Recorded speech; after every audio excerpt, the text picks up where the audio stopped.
চেষ্টা করেছি, আমরা আপনাকে সেই ক্ষমতায়ন করতে চাইনি যে আপনি ফোন দিলে পুলিশকে তাকে ধরে নিয়ে আসবে, তাহলে তো আপনার বাণিজ্য সহজ হয়ে গেল। আপনি যে ক্ষমতাশালী সেটা সবাই বুঝে গেল যে আপনার কথায় পুলিশ চলে আসে। আমরা এই জায়গায় স্বচ্ছতা রাখতে চেয়েছি।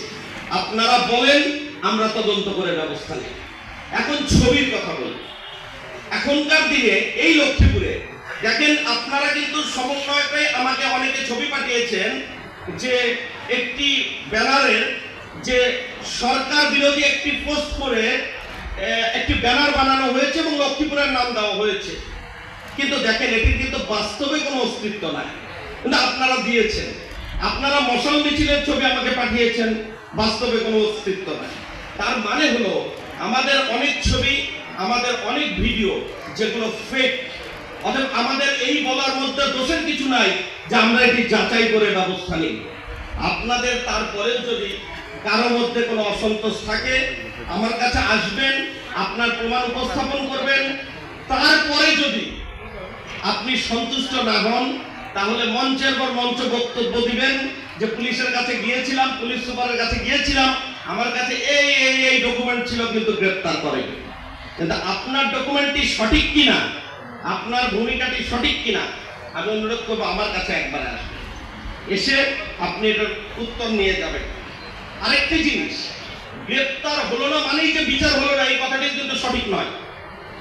আপনার ফৌজদারি কার্যবিধিতে সুস্পষ্টভাবে বলা হয়েছে ট্রায়াল ইন অ্যাবসেন্সিয়া, অর্থাৎ কোনো ব্যক্তি যদি গ্রেফতার নাও হয় তার বিচার কিন্তু বন্ধ থাকে না। সুতরাং এটি ভাববার কোনো কারণ নেই যে কোনো কারণে কোনো ব্যক্তির গ্রেফতার হয়নি মানে তিনি বিচার থেকে বের হয়ে যেতে পেরেছেন। সবকিছুই সাক্ষ্য প্রমাণের ভিত্তিতে হবে। আমার আপনার কাছে প্রশ্ন, আপনারা একটু নিজেরা সাক্ষ্যটা দেন। আমাদের যে বিচারটা হবে, এই যে বিচার 4ই আগস্টে যে হত্যাকাণ্ড হয়েছে, এর অন্যতম একটি টুল হলো আপনার বক্তব্য, যেটা আমরা ফৌজদারি কার্যবিধি 161 অনুসারে লিপিবদ্ধ করি। আপনারা কতজন আমাদের কাছে এটি দিয়েছে? একটু প্লিজ আপনারা যারা যারা দিতে চান, আমি এই ফোরামে উন্মুক্ত করে গেলাম, আমরা দিতে চাই, কারণ আপনাদের এই বক্তব্য কিন্তু বিচারে ব্যবহৃত হবে।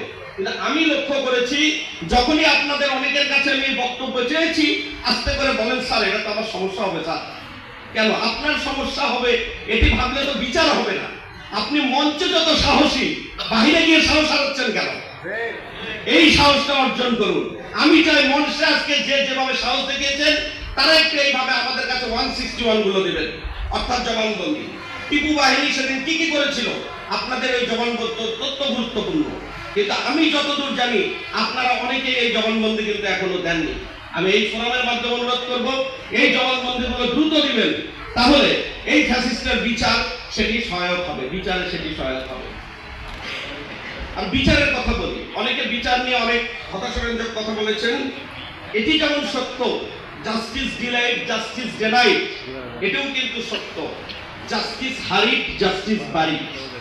আমি যে ত্বরান্বিত করব, আমরা যখন একটি মার্ডার হয়, একজন ব্যক্তি যখন মার্ডার হয়, এই মামলাও কিন্তু আমাদের সঠিকভাবে তদন্ত সম্পূর্ণ করতে অলমোস্ট 6 মাস সময় লেগে যায়। আর এখানে কতজন আসামি এবং তাদের কার কি ভূমিকা আছে, এখন ধরেন আমরা একটা চার্জশিট দিয়েই দিলাম, এই মামলা বিচার তো আমরা 3 মাসের জন্য তদন্ত রিপোর্ট দিয়ে দিতে পারি। আমাদের সমস্যা কোথায়? আমরা 3 মাসে একটা তদন্ত রিপোর্ট দিয়ে দিলাম, বিচার শুরু হয়ে গেল। কিন্তু যেটি গুরুত্বপূর্ণ সেটা হলো আমরা যে রিপোর্টটি দিলাম, তাতে যারা এখানে অভিযুক্ত তাদের বিচারটা তো সঠিকভাবে হতে হবে, সেই প্রমাণ লাগবে। এখন আপনি একটু ভিডিও দেখালেন, আপনারা অনেকেই ভিডিও দেখা বলতে এই যে এইখানে ছবি, এই ছবিটি আমাদের ফরেনসিক করাতে হয়। কারণ একদিন গিয়ে এই আপনারা যারা আজকে বলছেন, অনেকেই, আমি অনেক সবার কথা বলবো না, এর মধ্যে কেউ কেউ কেউ ওই দিন বলবেন আমি এই বক্তব্যই দেইনি।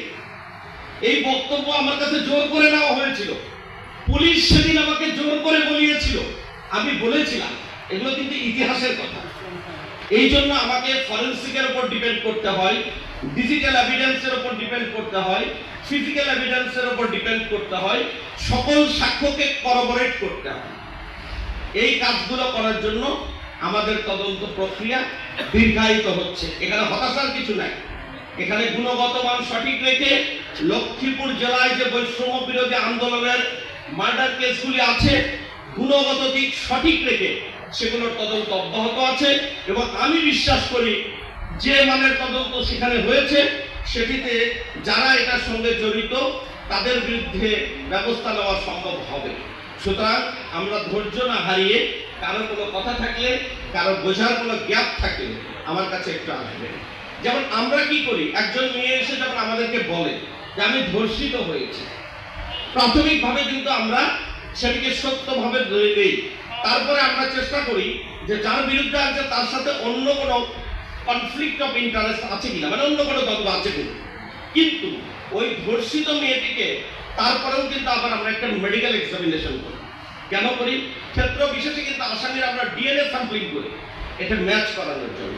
সুতরাং আপনি যদি কোয়ালিটি ইনভেস্টিগেশন করতে চান তাহলে কোয়ালিটি টাইম আপনাকে দিতেই হবে। আমি বিশ্বাস করি আমরা যেমন কোয়ালিটি টাইম নিচ্ছি, কোয়ালিটি ইনভেস্টিগেশনও হচ্ছে। আমি আশা করব আপনারা কেউ মব সৃষ্টি করবেন না।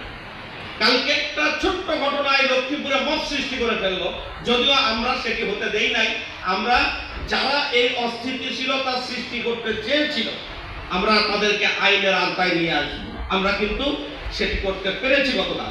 কিন্তু মুহূর্তের মধ্যে আপনারা একটা মিথ্যা জিনিসকে অনেকে সত্য বানিয়ে মব কন্ট্রোল করছে, মব নিয়ন্ত্রণ করছে। আমি একটি কথা কিন্তু আমি মনে করি বাংলাদেশের ইতিহাসে এরকম একটা দৃষ্টান্ত স্থাপন হোক এবং এই 20 শতাব্দীতে কোন ফ্যাসিস্ট পৃথিবীর বুকে যাতে আর কখনো মাথা চাড়া দিয়ে উঠতে না পারে।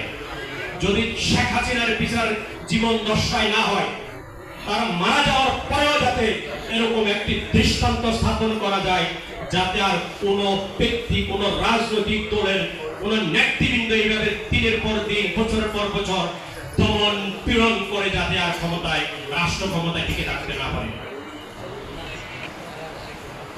আজকে শহীদ পরিবারের কথা আমরা শুনেছি, আমাদেরকে, আমার চোখে কয়েকবার পানি চলে আসছে। অনেকের কাছে এই সময়টুকু অপচয় মনে হতে পারে, কিন্তু যারা হারিয়েছে, যারা এই আন্দোলনের সাথে সম্পৃক্ত ছিল, অন্তত একদিন হলেও রাস্তায় নেমেছে, তারা তাদের কষ্টটুকু বুঝবে এবং তারা আজকে এখানে কথাগুলো বলে বুকের যে চাপা কষ্ট কিছুটা হলেও ওনারা প্রশমিত করেছেন বলে আমার মনে হয়।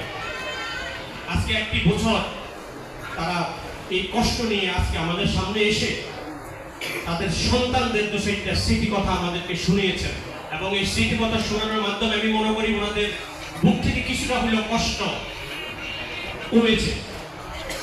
তো সেই জায়গায় থেকে যেই আমার সাথে একসাথে খাইতে আসছে, খাওয়া খাইতে খাইতে বলতেছে আম্মু কাটা রাখার প্লেট আলাদা আছে, কিন্তু আমাকে বলতেছে আম্মু আমি কাটা রাখবো কোথায়? আমি বলছি আমার প্লেটটাতে রাখো, আমার তো খাওয়ার শেষ। খাওয়া শেষ করে বাহিরে এখন বেরিয়ে যাইতেছে, ব্যাগ দিছে। আমি বলছি তোমার তো প্র্যাকটিক্যাল খাতা আছে, সেখান থেকে 2টা খাতা পিঠে নিয়ে নাও। সেটা না করে বই 2টা নিল আর 2টা খাতা নিল। মার্কস নিতে বলছি, সে মার্কস নিছে। টাচ মোবাইলটা রেখে গেছে, আমি বলছি সেটা রাখি যাও, বাটনটা নিয়ে যাও, ওটাকে সার্চ করি। ছোট বাটন মোবাইলটা নিয়ে গেছে সাথে করে। আমি টাকা বেশি দিতে চাইছি, নেয় না। আমি এত টাকা লাগবে না, এত টাকা কিছু না, অল্প টাকা। আমি তো টাকা হারাই ফেলি, আমি কিছু সমস্যা না হারাই, তুমি নিয়ে যাও। এরপরে আসবেন শহীদ শামসুল ইসলামের পিতা, স্ত্রী শহীদ শামসুল ইসলামের স্ত্রী। এরপরে আসবেন শহীদ মোহাম্মদ শামীম, শহীদ পারভেজ হোসেনের পিতা নবিউল্লাহ।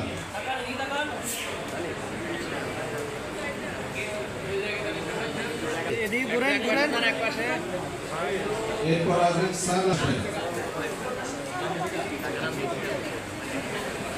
শহীদ মোহাম্মদ ওসমান গনি পাটোয়ারি, এর মা মোহাম্মদ আনোয়ার হোসেন পাটোয়ারি, ওনার বাবা মোহাম্মদ আলামিন পাটোয়ারি, বাবা মোহাম্মদ আব্দুল মোতালেব, এর ছোট বোন।